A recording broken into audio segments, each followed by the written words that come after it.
Welcome to Your Career 2.0 Launchpad presented by the Entrepreneur Source. My name is Mike Toper, and it feels like it's been a matter of time before I get these guys here to join me. I'll introduce them. We've got Jim and Brian, and we'll start with Jim. Just give us an introduction of yourself.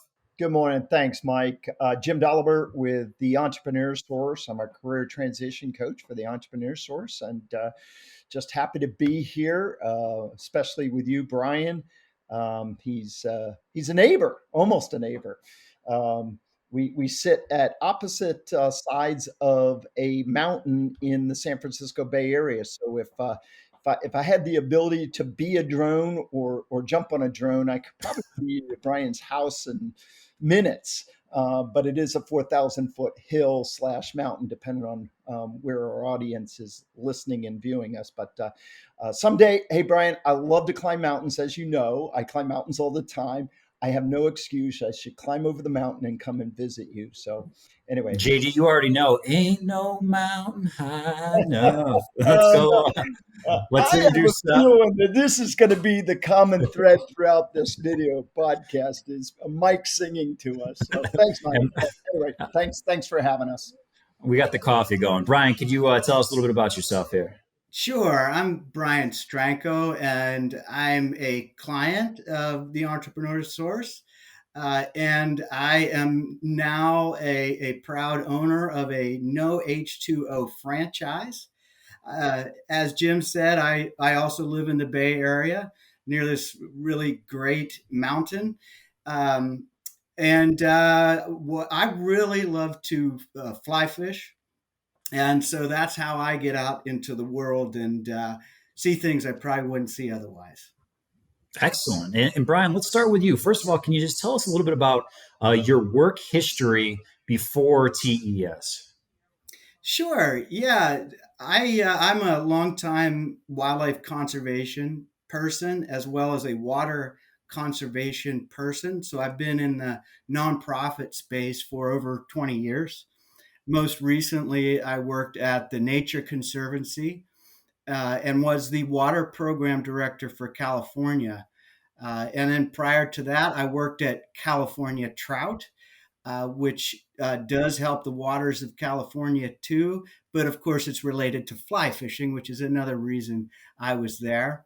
And prior to that, I have a history in working in Africa. Yeah, and speaking, and that's the transition there, obviously with water. In your career, when did you come to the point where you felt like you needed a change? Or I should ask, what inspired you to look towards a new venture and to reach into something different? Well, it was a couple things, I think.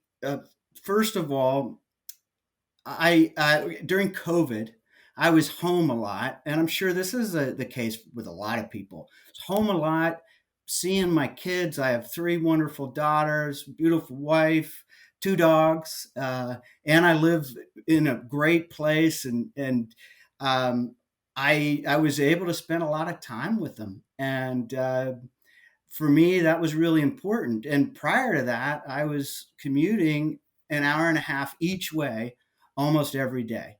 And while I love the work that the Nature Conservancy does, it was time for me to think about something else, to be more with my family.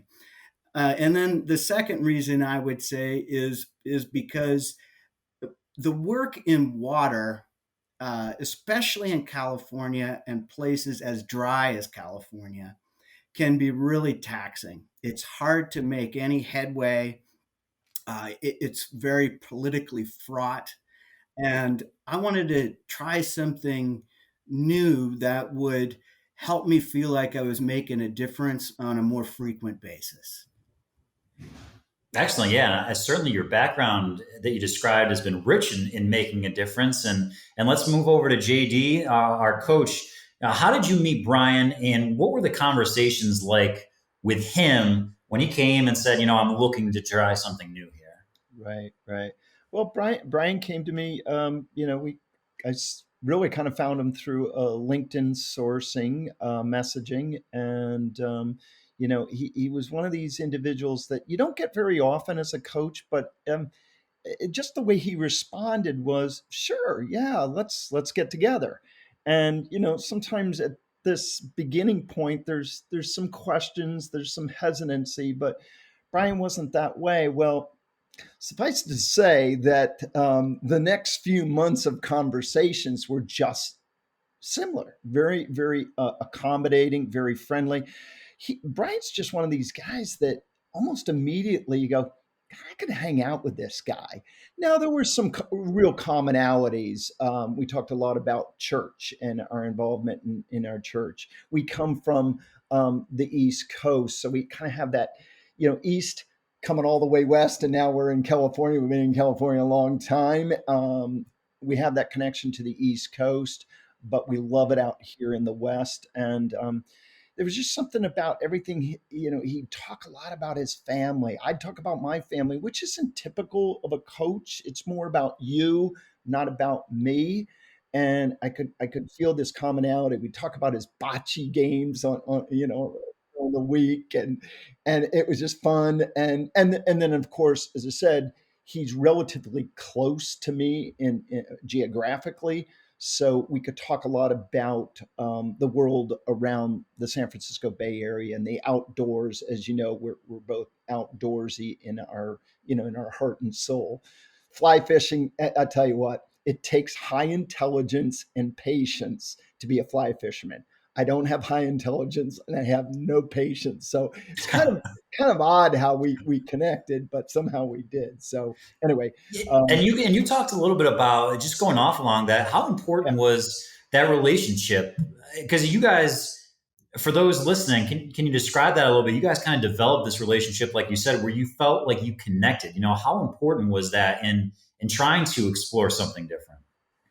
Well, go ahead, Brian, because I started into it, but maybe from your side.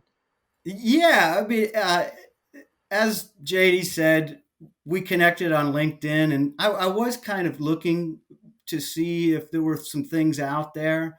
I had recently started a small nonprofit, and I knew that wasn't going to make enough money for our family, and I was still looking for something. And once we talked the first time, it was like we were kind of old buddies or something. We were able to just get along from the start, and I gotta say, JD's been was really open to just being patient, and to making sure that my needs were being met. And and honestly, this came from, I knew it was coming from the heart. I knew, I could tell that he was doing this because he cared about people, and then because we got along so well, that he actually had my interests in mind. Yeah, that's fantastic. And for you, JD, what was it like mentoring Brian? You mentioned, he's a go getter, right? He knew a lot about what that he wanted to tackle something. What was it like mentoring him? Yeah, I said this to some of my fellow coaches. We were talking a little before we got on live, and we get together. Some of us get together and collaborate together as coaches to become better coaches, and very positive mindset in these weekly calls, Zoom calls. And I was describing this quite a few months ago about Brian and the journey, and I said, it was almost too simple. It was almost too simple. It was almost like breaking bread with him every morning. There are times when I look at my schedule for the next day and I go, Brian's on it. This is great because we're progressing well of getting to know his goals in life, and truly what drives him, and what his goals are up against lifestyle and income and wealth and equity. But it was really waking up in the morning, all right, I got Brian today. So it wasn't as though it was uh, complex in any way. It flowed well. Never had this feeling like, boy, are we moving along? Because sometimes clients will go, if they've got a certain, we call it a disc personality, discommunication. But Brian was always, I know we've got things to accomplish today and we want to be productive. He always held to the, I get this. I know we have to be productive every week. But at the same time, it was, let's get to know each other. And I'm going to really let you get to know what drives me. He talks about, this importance of being around his family and his friends. And I could really get that as we progress through each and every week. But I don't know if I was patient, Brian. um, but I am. I'm pretty patient, and I let this journey really unfold. So I never have a timeline, but Brian seemed to know that there is a timeline, and there is a time to be productive throughout each one of these meetings. Does that answer the question, Mike? I don't know if I got Yeah. off track. Okay. No, 100%. And for you, Brian, let's look at. Can you describe for us how no H2O is going for you, and how you feel that I guess your overall career and your work life is right now? Well, I mean, first of all, I have to say that JD, because we had that immediate rapport, it was easy to feel trust. I think both ways, and when you're in a place where you're not sure where your life's going, and you really do want to come up with something kind of new, and I had never stayed home and worked all the time. You really need a coach. I mean, and I think for every part of the journey, and the patience I talk about is that JD always talked about it as an exploration, and that really sang to me. And that's what I needed to do, is explore. And then once we found no H2O, and I got to talk to some of the folks at Fastlane and thought about my water background and nonprofit background. It really is one of these opportunities to do good while doing well. And it's hard for me to see myself doing just well. Uh, and meanwhile, I could spend more time with my family. I could continue to have camaraderie with JD, and he'll follow this, I know, for a long time. So it's going well at No H2O. It's definitely a scurry. It's a startup in a lot of ways here in the United States, but somehow that matches my personality a bit. I like to break through barriers and try to find new solutions. And what I'll say too is everybody at No H2O in the headquarters, including Emmett right at the very top, they see the value in us as franchisees, in helping provide ideas, solutions, move the company forward, not just be a franchisee. And that, I think, has paid a lot of dividends. Last thing I'll say is I'm one of the original few franchisees in the United States for No H2O. And to be able to have that ground up relationship with the company, I think is really helpful for me, because we're all kind of in this together. And that it makes me feel like they got my back if I need something, and I have theirs. Yeah, well, that's excellent. That's what makes the dream work, right? And one last thing I want to ask, and this is for you, JD. Obviously you've been in this position as a coach, but what kind of advice would you have for somebody like Brian who may be seeking a career change, and maybe even something with their passion, something completely different? Is there any advice you would have for somebody? Yeah, thanks. Let me go back real quickly. Brian, Sure. I love that. Doing good while doing well. I've written it down. I'm going to share it. Mike, Brian, what I do in life is I steal shamelessly from others. And I will always give you guys the credit, because I can't come up with anything creative and innovative, but it's something that I really love to do and give you credit. So I love that because there's so much to that meaning. But to your question, Mike, and I do get to points eventually, is the fact that the fact that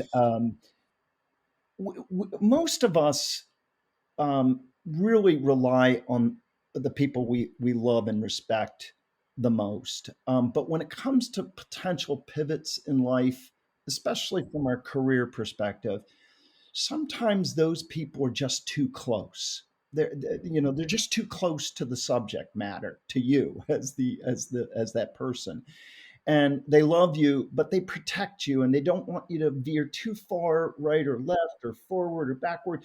They want to keep you safe.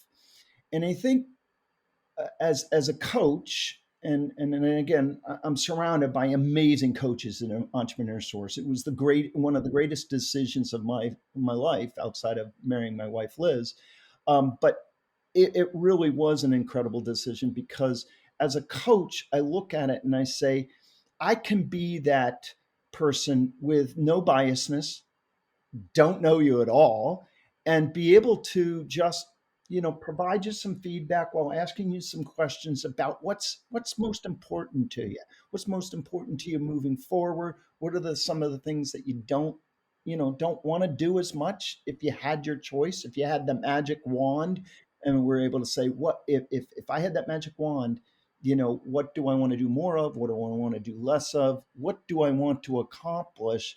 As Brian just said, doing good while doing well.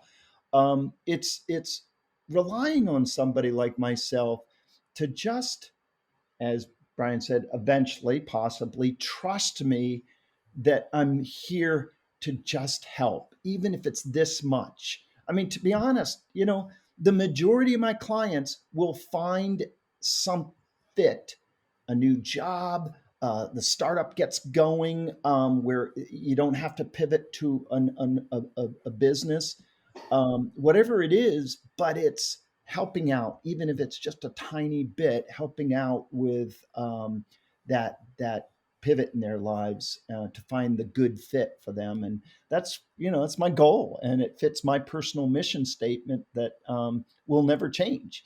And I just love helping people out. And Brian told me to get out of the way eventually, by the way, Mike.